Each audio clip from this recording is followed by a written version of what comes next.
diet is probably far more effective than any of the medications out there. The interesting thing is I've never had a heart attack, thank God. And before this particular heart attack, I'd seen thousands of heart attacks and really never been fazed. But there was something very interesting and very particular about this heart attack. So I'll tell you the story. It's a true story. I have a friend who is a GP. He's about 50 years old, and this was about 5-6 years ago. And he was very fit, completely well, used to go to the gym, never smoked, did all the right things. And one day he'd just finished at the gym and he was driving down this country road when he just felt a bit dizzy and a bit clammy, and then started noticing a little bit of heaviness. And because he was so astute, he immediately rang his wife up and said, look, I'm not going any further, I'm coming home, get an ambulance ready. And he changed direction and went home, and there was an ambulance waiting for him. And he says, oh, he was in a lot of discomfort by that time. And he said, then I remember just the voices fading away. And at that time, his heart unfortunately stopped beating because he was having a heart attack. He was successfully resuscitated, and he was taken to the local center where they found the heart attack, and they put a stent in and opened up his blood vessels. And thankfully, he survived. So that's great, and he's still doing okay. What was very interesting about this was that subsequently, so until this point, it felt like just a normal heart attack. You know, yes, he's my friend, but I'm a cardiologist. This is something that I'm used to. There was nothing that fazed me about this. But what then became interesting was that we shared common friends. And all my common friends came to me and said, oh, Sanjay, you're a cardiologist. This is shocking. You know, can you do something? Can you test us out so that this doesn't happen to us? Because we're the same age. He had no warning, is completely fine. Can you do a test? Can you do something? And I said, yeah, I'm a cardiologist, I can do it, you know. And they said, what are you going to do? And I said, well, I could do this thing called a CT scan, a cardiac CT, which is a test where you can go through a scanner and you can look at the state of the heart arteries. And they said, great, let's do it. So I said, okay, well, and I sent them all for this test. And I wish I'd never done this, because the results came back. And when you look at the heart arteries in the population, so if you take the population, you can have these beautiful clean arteries as if they're completely clean, great. Or you could have arteries which are full of crud where there's tight narrowings, and that there you know that there's a problem and you do something about it.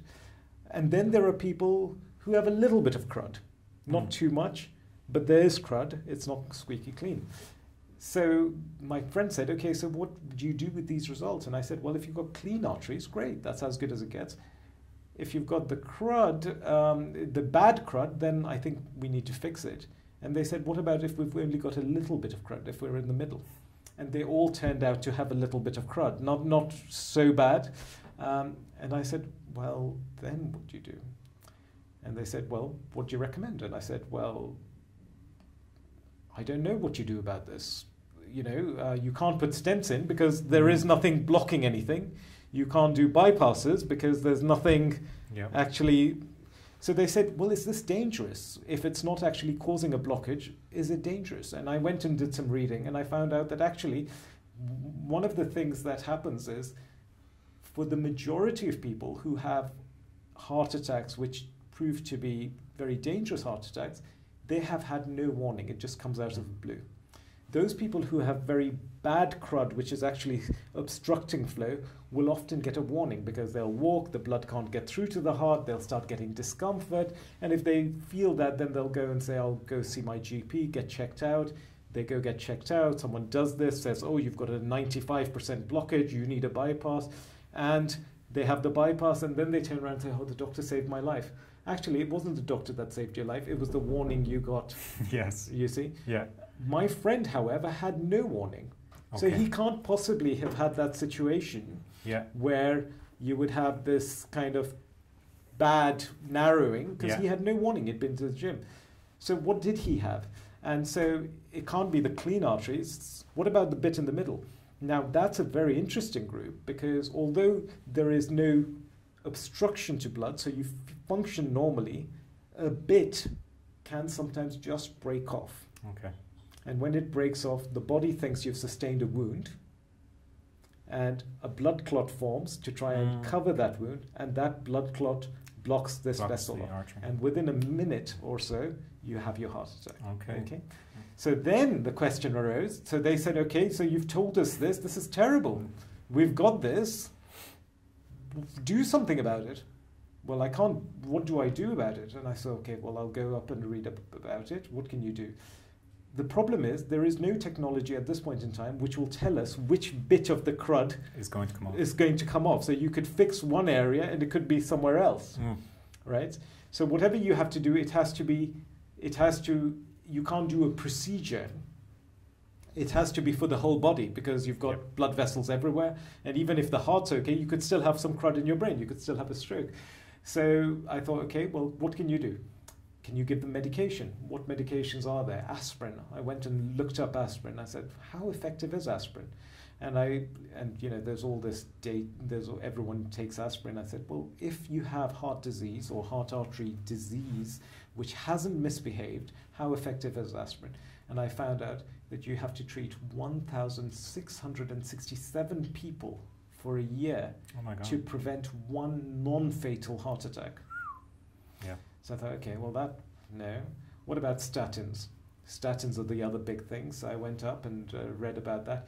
And I discovered that you would have to treat 60 people for 5 years to prevent one non-fatal heart attack. Okay. And over 200 people for 5 years to prevent one stroke. What about a Mediterranean diet? I went and read up about that. And whereas with statins, you have side effects, with the Mediterranean diet, you have none. You have to treat 61 people for 5 years on a Mediterranean diet to prevent one death, non-fatal, or a heart attack or stroke. So suddenly, I started realizing that actually diet is probably far more effective than any of the medications out there. I then started looking up what are the other things that could actually cause bits to break off, because if you could address those things, then you could potentially prevent it. And it all comes down to this thing called inflammation, which is how disrupted the body's equilibrium is. And the more disrupted the body's equilibrium is, the more inflamed you are. And the more inflamed you are, the more chance there is of things going wrong. And what are the things that we do to cause inflammation? Well, certainly all the fun things. Well, but certainly, I think one of the biggest things is stress. Yeah. Stress is hugely inflammatory, and we put our bodies through so much stress, and it's not surprising that when we go through that stress, things start going wrong. Lack of sleep, and we compromise on our sleep all the time, and sleep is our natural remedy for inflammation, yet we compromise on our sleep. Lack of exercise. Again, exercise in moderation is a wonderful anti-inflammatory. And then there's diet. And in terms of diet, I mean all the kind of stuff that is put in our food. Our food is adulterated to that level where, all these allergies these days, where have they come from? When I was a boy, there was no such thing as allergy. You almost wonder what is happening to the food. What is all this processing, the adulteration of food? Could that be contributing in some way?